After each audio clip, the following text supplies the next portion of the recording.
Breaking bad habits is one of the most difficult but meaningful parts of personal growth.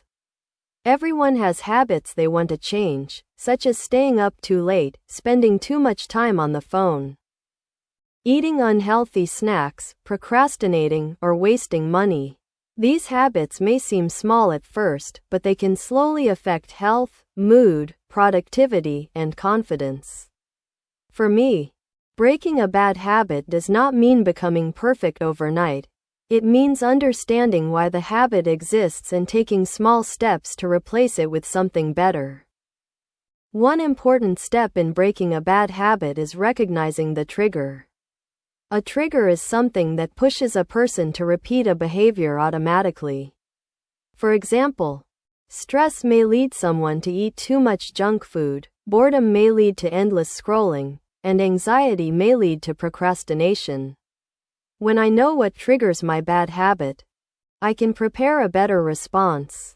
Without understanding the trigger, I may only blame myself without solving the real problem.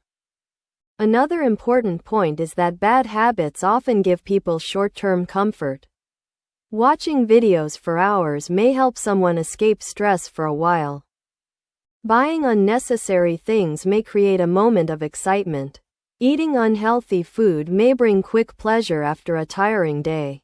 However, these short-term rewards can create long-term problems if they are repeated too often.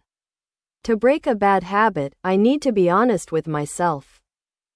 Sometimes I make excuses and say that the habit is not serious.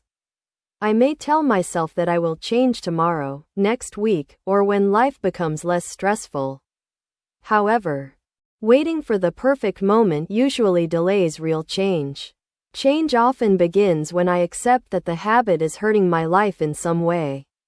It is also important to start small. If I try to change everything at once, I may feel overwhelmed and give up quickly. For example, instead of completely stopping phone use, I can begin by reducing screen time before bed. Instead of trying to eat perfectly, I can replace one unhealthy snack with a healthier option. Small changes are easier to maintain and can build confidence over time. Breaking a bad habit also requires replacing it with a better habit. If I only remove the bad habit, I may feel empty or uncomfortable. For example, if I want to stop scrolling at night, I can read a book, stretch, or listen to calm music instead. If I want to stop procrastinating, I can start with a 5-minute task. A replacement habit gives my mind and body a new pattern to follow. Discipline is necessary, but it should be realistic. Some people think discipline means forcing themselves to be strict every day. In reality, discipline is more about returning to the right path after making a mistake. I may fail sometimes, but one bad day does not mean I have failed completely. What matters most is whether I continue trying instead of giving up. Breaking bad habits can also be easier when I change my environment. If unhealthy snacks are always on my desk, I will probably eat them. If my phone is next to my bed, I will probably check it before sleeping. If my workspace is messy, I may feel less motivated to study or work. A better environment can make good choices easier and bad choices harder. Another helpful method is tracking progress. When I write down my actions, I can see whether I am improving or repeating the same mistakes. This does not mean I need to judge myself harshly. It simply helps me become more aware of my behavior. Awareness is important because people cannot change what they do not notice. Support from other people can also make change easier. Sometimes telling a trusted friend or family member about my goal can help me stay accountable. They may encourage me, remind me, or simply listen when I feel frustrated. However, I should choose supportive people who do not criticize or make me feel ashamed. Positive support can make the process feel less lonely. Breaking bad habits often requires patience. Many bad habits are built over months or years, so they cannot disappear immediately. If I expect fast results, I may become discouraged when change feels slow. I need to remember that progress is still progress, even when it is small. A slow improvement is better than no improvement at all. It is also helpful to understand that stress can bring old habits back. When life becomes difficult, people often return to familiar behaviors because they feel safe. This does not mean they are weak. It means they need better ways to handle pressure. Learning healthy coping strategies is an important part of breaking bad habits. One useful strategy is to pause before acting.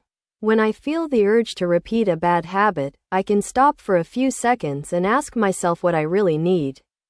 Am I tired, bored, lonely, stressed, or avoiding something difficult? This small pause gives me time to choose a better action. It can prevent automatic behavior from controlling me. Another useful idea is to focus on identity. Instead of saying, I am trying not to be lazy, I can say, I am becoming a more disciplined person. This changes the way I see myself. When I connect my actions with the kind of person I want to become, the habit feels more meaningful. Identity-based change can be more powerful than short-term motivation. Of course, breaking bad habits is not always comfortable. There may be moments of frustration, temptation, and disappointment. I may miss the old habit because it used to give me comfort. However, discomfort is often part of growth. If I can stay patient through uncomfortable moments, I can slowly build a healthier lifestyle. Overall, breaking bad habits is a gradual process that requires awareness, patience, discipline, and self-compassion. It is not about hating myself for past mistakes, but about choosing better actions for the future. Bad habits can be powerful, but they are not impossible to change. Every small decision to act differently is a step toward a better version of myself. For me, breaking bad habits means learning to take control of my life one small choice at a time.